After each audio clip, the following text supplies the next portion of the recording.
T'es près de l'eau, dis donc. Moi, je suis près de l'eau. Faut être prudent. Bah oui.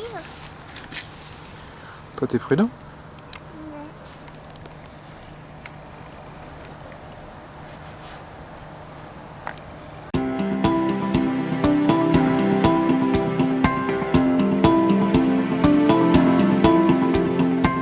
Regarde là-bas, l'oiseau, je pense qu'il est en train de manger du poisson.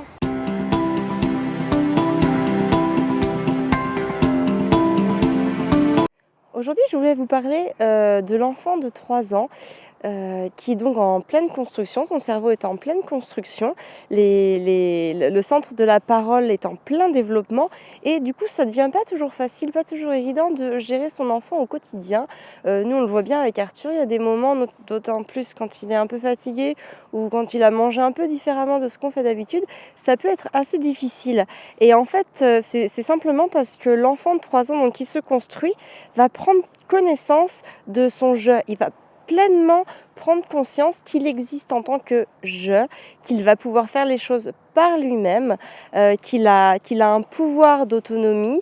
Mais à côté de ça, certains moments sont très contradictoires parce que bien qu'il ait envie de faire par lui-même et bien qu'il puisse faire beaucoup de choses par lui-même, il y a des fois où il va vraiment venir demander l'aide du parent. Et ça, c'est vraiment c'est assez déstabilisant en tant que parent de revenir. En fait, on a l'impression de revenir en arrière quelque part. Et au final, c'est pas du tout ça. C'est simplement que l'enfant, voilà, se cherche. Des fois, il a envie de se conformer à ce qu'on attend de lui, hein, tout simplement. Et puis d'autres fois, pas du tout. Il a envie d'en faire qu'à sa tête. Et c'est simplement parce qu'au final, dans son cerveau, à lui, c'est pas toujours facile non plus. Tout ça, des fois, c'est un peu embrouillé. Donc, je vais vous parler d'une bonne technique qu'en tout cas, nous, on applique au quotidien.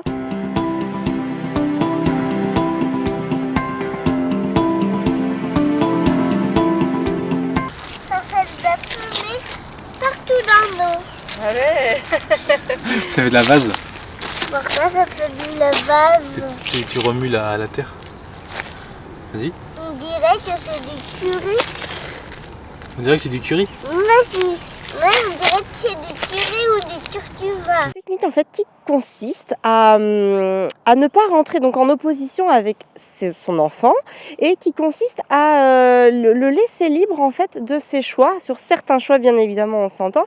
Il y a des choix qui sont pas négociables, hein, comme la santé, la socialisation dans certains domaines et puis la sécurité, bien évidemment.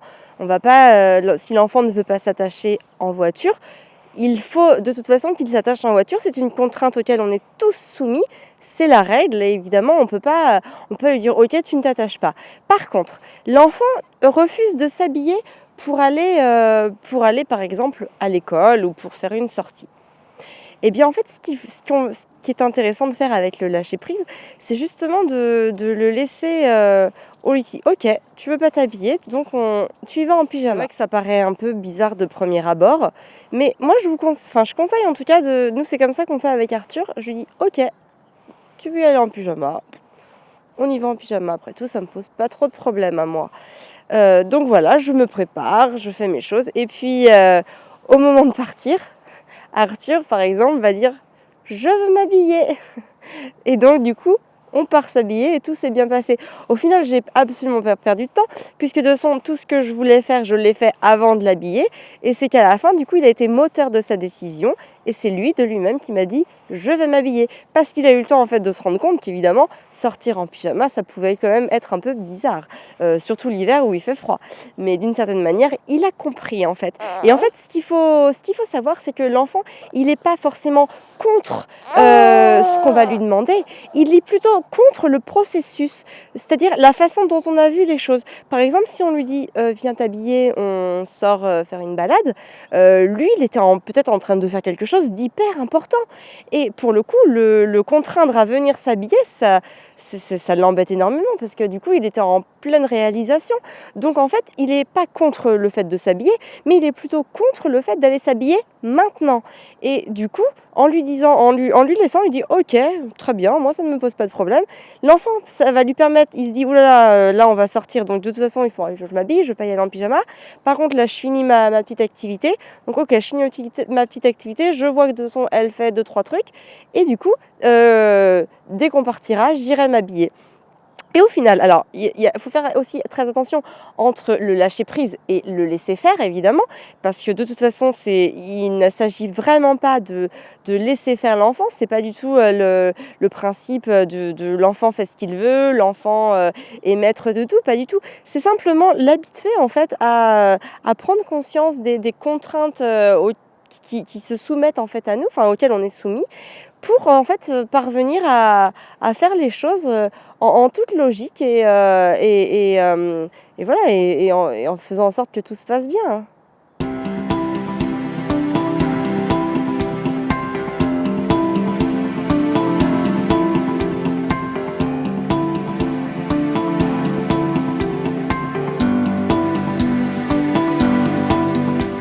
Alors oui, c'est déstabilisant évidemment d'avoir affaire à un petit enfant de 3 ans qui va sans cesse changer d'avis.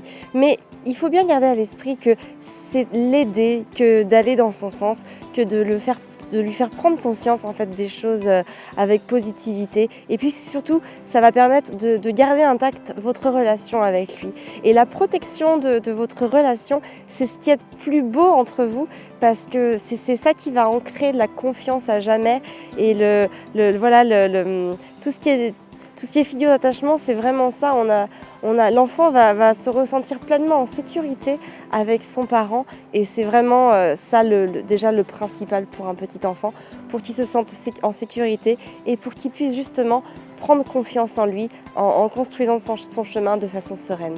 Donc si jamais votre enfant refuse par exemple de mettre ses bottes parce qu'il pleut et que vous aviez décidé qu'il mette ses bottes, c'est pas grave, on prend les bottes dans la voiture, il part avec ses chaussures, et arrivé là-bas, vous pouvez soit lui reproposer, il pleut dehors, veux-tu mettre tes bottes maintenant?